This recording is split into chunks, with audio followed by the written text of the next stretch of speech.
أعوذ بالله من الشيطان الرجيم. بسم الله الرحمن الرحيم. Assalamualaikum warahmatullahi wabarakatuh. Alhamdulillah. Nahmaduhu wa nasta'inuhu wa nastaghfiruh. Wa na'udzu billahi min syururi anfusina wa min sayyiati a'malina. Man yahdihillahu fala mudilla lahu. Wa man yudlil fala hadiya lahu. Wa asyhadu an la ilaha illallah wahdahu la syarika lah. Wa asyhadu anna sayyidana Muhammadan 'abduhu wa rasuluh. Allahumma shalli wa sallim ala habibina sayyidina Muhammad wa ala alihi wa ashabihi wa azwajihi wa dhurriyyatihi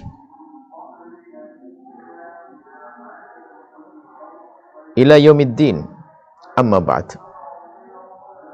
Yang sangat kami cintai, kami muliakan para rindu ridha Allah, para pecinta baginda Nabi Muhammad sallallahu alaihi wasallam.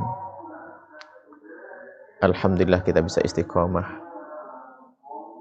kita bisa rutin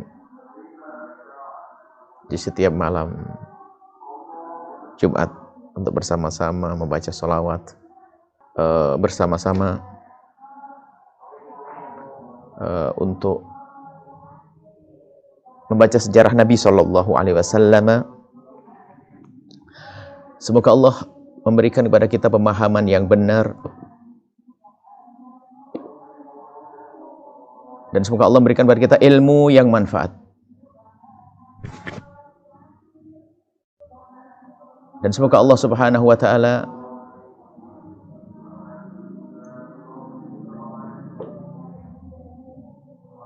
menjadikan kita hamba yang saling mencintai karena Allah.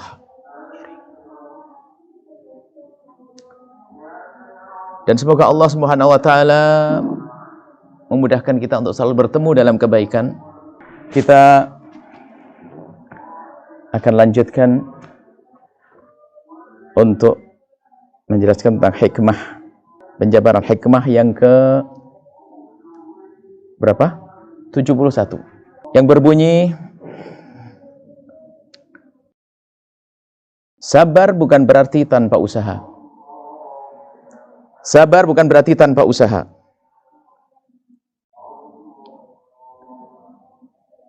Ingat, sabar bukan berarti tanpa usaha. Berusaha bukan berarti tidak sabar.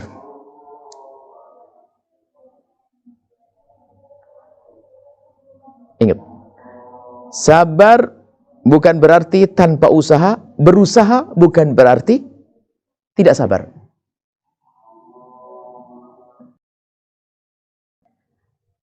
Sabar tanpa usaha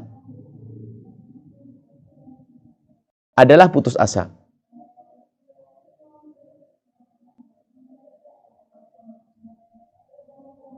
Sabar di batin.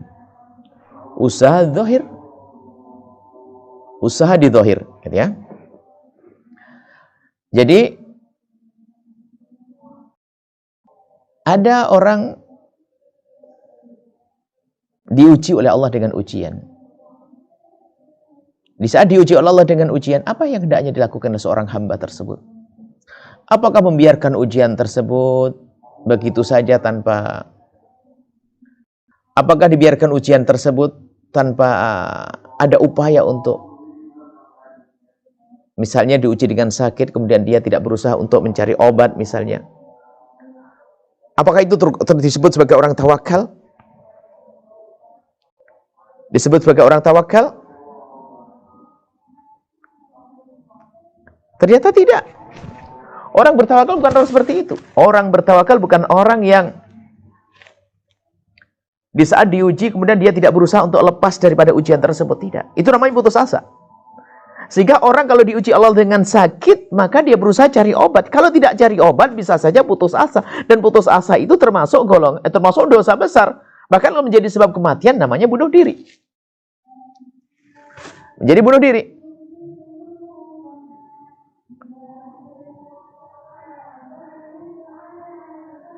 Nah, ada orang misalnya saya tawakal tapi tidak usah. Tawakal tapi tidak usah, dusta, dia bohong.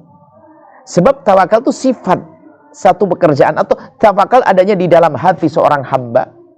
Di hati, kemudian tawakal ini adalah untuk menyifati seseorang yang telah berusaha. Setelah berusaha baru bertawakal. Seperti halnya tentang ikhlas, ya. Kalau orang bicara tentang ikhlas, tentunya ada pekerjaan dulu baru disifati ikhlas. Ikhlas tanpa pekerjaan mana mungkin? Jadi ikhlas itu adalah untuk menyifati sebuah pekerjaan yang sudah dilakukan. Kalau orang tidak mengerjakan sesuatu, mana mungkin dia akan disebut sebagai seorang yang ikhlas. Begitu juga urusan tawakal ini, kita berusaha. Setelah berusaha, kemudian setelah itu apa? Dia tidak melihat lagi usahanya. Maksudnya, saya harus berusaha. Setelah itu, aku serahkan kepada Allah. Menyerahkan kepada Allah. Itu baru tawakal yang sesungguhnya. Tapi kalau ada orang tidak mau bertawakal, tidak mau berusaha, hanya tawakal-tawakal saja, itu putus asa. Tidak mau berusaha. Katanya tawakal. Enggak, harus berusaha dong. Berupaya untuk mendapatkan atau untuk terhindar dari musibah. Misalnya, maka banyak perintah-perintah dari Al-Quran. Khudhu hidrakum. Kita diperintahkan untuk berwaspada. Wa'iddul lahum. Kita harus mempersiapkan berperang dan sebagainya. Itu bagaimana? Itu semua adalah dalam upaya agar kita itu berusaha. Bagaimana kita berusaha untuk melepaskan diri kita daripada hal yang membahayakan kita. Sehingga termasuk mengambil sebab ini adalah sebuah keharusan. Kalau tawakal saja termasuk putus asa, maka harus. Maka dari itu, siapapun yang diuji Allah dengan sakit, jangan sok bergaya dengan, oh saya tawakal, kan Allah maha tahu tentang keadaan saya. Ini kalau masalah kisah yang disebutkan, memang ini menunjukkan bahwasanya Allah maha tahu. Misalnya kisah ada orang, saya tidak akan makan, pasti Allah akan ngasih makan sama saya. Kemudian dia adalah diam, tidak berusaha cari makan. Kemudian dia hanya beribadah pada ada yang memberi makan. Itu adalah makom juga, dan itu sah-sah saja. Akan tetapi itu betul-betul dengan memang dari keyakinan yang sesungguhnya. Kemudian dia bukan orang yang tidak pernah berusaha. Dan hal semacam itu adalah sangat khusus, tidak bisa diberlakukan kepada setiap orang. Kalau Anda lapar, ya makan. Anda lapar, cari makan. Harus begitu. Kalau tidak makan, nggak bisa kenyang. Oh, nanti saya bakal kenyang sendiri. Nggak bisa. Harus. Nah, ini yang sering kita sebut, kita sampaikan masalah kita mematuhi sunnatullah. Sunnah Allah. Mematuhi sunnah Allah itu bagaimana? Mematuhi sunnah Allah. Apa yang Allah berlakukan kepada makhluk, kepada hambanya, yuk kita patuhi. Apa yang Allah berlakukan? Apa yang Allah berlakukan kepada hambanya, hendaknya kita patuhi. Usaha. Dan itu sudah biasa. Yang sering disebut hukum sebab akibat, itu Allah membuat hukum semacam itu.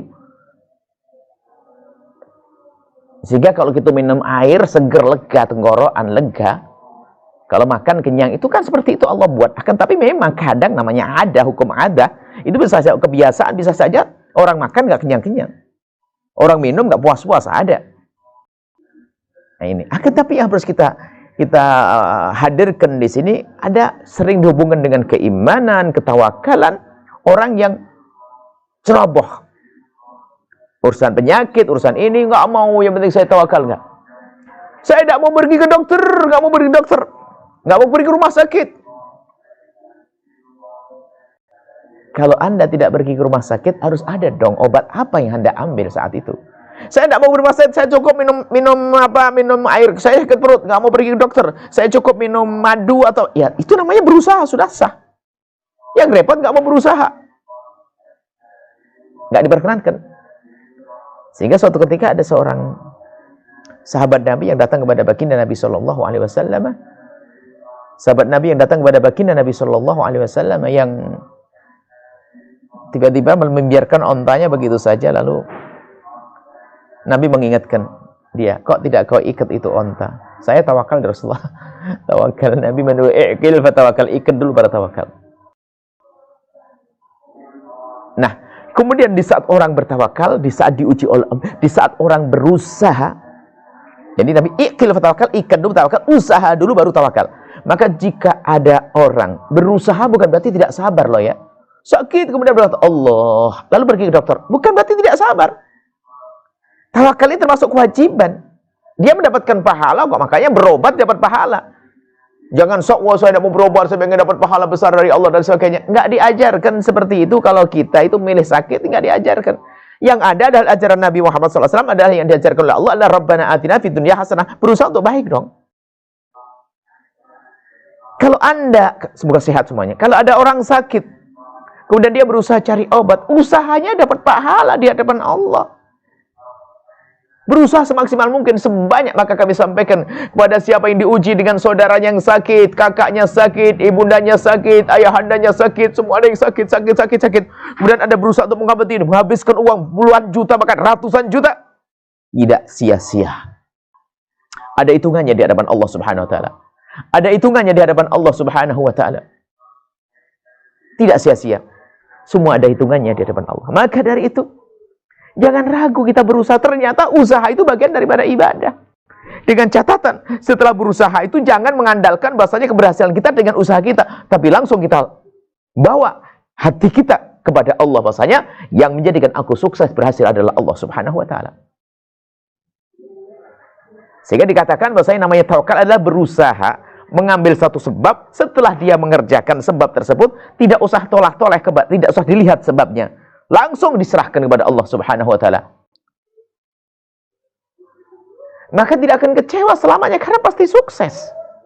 Dia berusaha untuk cari obat agar tidak sakit. Kemudian setelah cari obat kok meninggal dunia, nggak sedih. Sebab apa yang dibayarkan itu akan ada nilai pahalanya di hadapan Allah.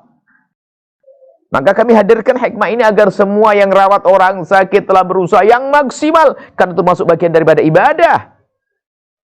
Jangan dianggap sebagai satu hal yang nggak berarti. Beribadah sebanyak uang yang Anda berikan, yang Anda gunakan untuk berobat, ada pahala di hadapan Allah.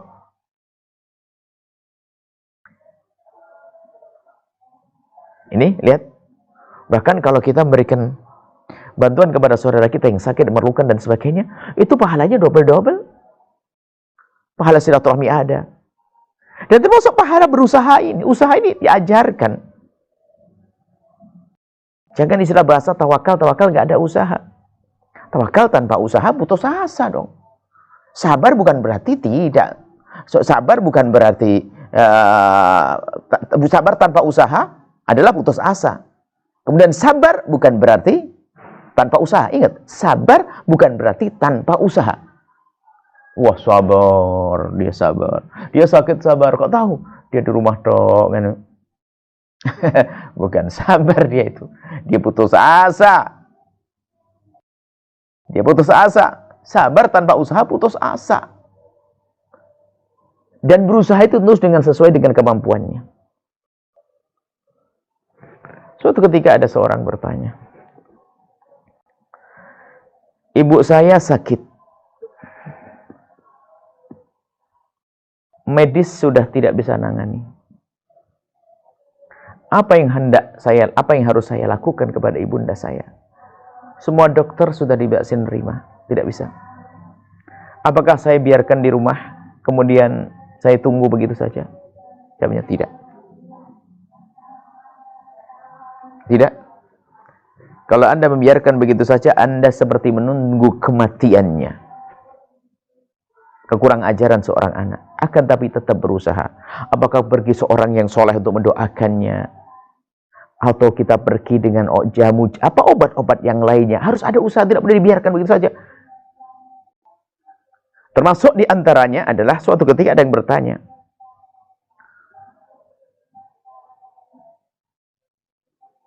ayah saya atau ibu saya, lupa saya, sudah di rumah sakit lama dan hidupnya sekarang itu tergantung kepada apa tuh? Oksigen yang saat ini dirakit di badannya. Apa? Oksigen yang saat itu dirakit di pernafasannya. Maksudnya gimana? Kalau ini dicabut ya meninggal dunia. Maksudnya juga nggak ada harapan. Apakah boleh saya cabut, Bu, ya, biar meninggal dunia? Apa boleh cabut atau bagaimana? Kami sampaikan jangan dicabut. Anda punya biaya enggak? Kalau Anda punya duit dan bisa membiayai, nggak apa-apa, biarkan.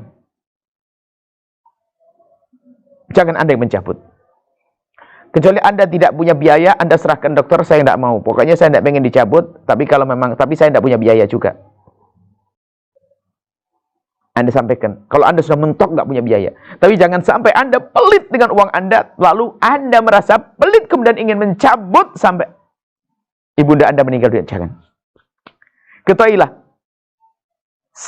beberapa saat bertahan hidupnya ibunda atau ayahanda Anda, biarpun dengan alat tadi, maka sesungguhnya itu saat Anda untuk mengabdi waktu di dunia. Keberkahan yang Allah siapkan untuk Anda. Ingat, hai anak, jangan sekali-kali membiarkan ibunda, ayahanda dicabut mati hanya karena sebetulnya ada kepelitan di hati kita. Ibunda kita kalau bicara tentang anaknya rela mati, nggak akan berani seperti itu. Bahkan mungkin ada yang ngomong, biar saya saja yang sakit, asalkan anak saya jangan sakit. Ini diantaranya. Makanya termasuk, itu putus asa juga usaha. Apakah mungkin sembuh? Ya mungkin dong, dari nggak ada menjadi ada. Dan kita ini disifati nggak ada ya, kayak bukan orang hidup. Akhirnya terakhirkan hidup. Bagaimana orang yang masih hidup nggak mungkin bisa? Mungkin bisa hidup, mungkin. Dokter itu hanya sesuai dengan ilmunya mengatakan bahwasanya tidak mungkin seperti itu. Jadi kami himbau kepada siapapun, di saat diuji Allah dengan ujian, lalu Anda harus berusaha untuk menyelesaikan permasalahan tersebut, ujian tersebut, sakit tersebut, berobat dan sebagainya. Dan Anda yakini uang yang Anda keluarkan untuk berobat dan sebagainya itu adalah pahala di hadapan Allah kalau melaksanakan kewajiban. Baru setelah itu Anda tawakal, nyerahkan kepada Allah bahwasanya ini hanya sekedar usaha, yang menentukan adalah Allah Subhanahu wa taala. Nah, itu keimanannya sesungguhnya. Iman kayaknya bertawakal putus asa, bisa saja keropos imannya. Sok tawakal. Ada pun kisah yang kita dengar tentang tadi orang khusus, enggak, umumnya semacam ini. Kenapa Nabi mengajari kita jihad di saat kita diganggu dan sebagainya? Di dalam kitab Daf Usail atau bela diri dan seterusnya, ada pembahasan fikih tentang bagaimana kita menjaga, termasuk menjaga akal kita, menjaga akal kita, menjaga nyawa kita, menjaga harta kita, menjaga agama kita, menjaga kehormatan kita. Itu harus dijaga. Apa maknanya? Usaha dong. Tidak boleh tawakal. Oh, aku tawakal saja. Makanya kalau punya rumah, pintunya dikunci dong. Itu baru setelah itu tawakal kepada Allah. Kalau nggak dikunci, sudah nggak punya harapan namanya itu. Saya tawakal, ya tawakal bagaimana? Banyak maling dan sebagainya. Hilang betul. Seperti itu. Semoga Allah Subhanahu wa taala memberikan kepada kita kekuatan tawakal yang sungguhnya. Di saat kita sudah berusaha, kita tidak mengandalkan usaha kita, tapi kita mengandalkan Allah Subhanahu wa taala. Dan di saat diuji dengan ujian, bergegas mengambil upaya jalan untuk menyelesaikan dengan cara zahir, yaitu namanya usaha. Kemudian setelah itu kita bertawakal.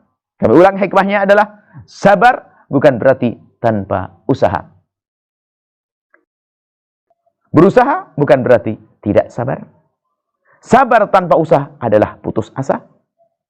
Sabar di batin dan usaha di zahir.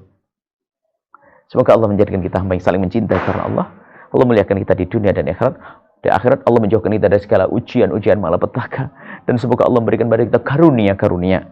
Dan yang diuji oleh Allah dengan ujian-ujian, semoga Allah berikan ketabahan, kesabaran. Dan dimudahkan dalam upaya untuk mendapatkan solusi tentang permasalahannya. Allah menjadikan kita hamba saling mencintai karena Allah. Panjang umur, sehat, afiat, husnul khatimah, berkat Sayyid Muhammad. Al-Fatihah.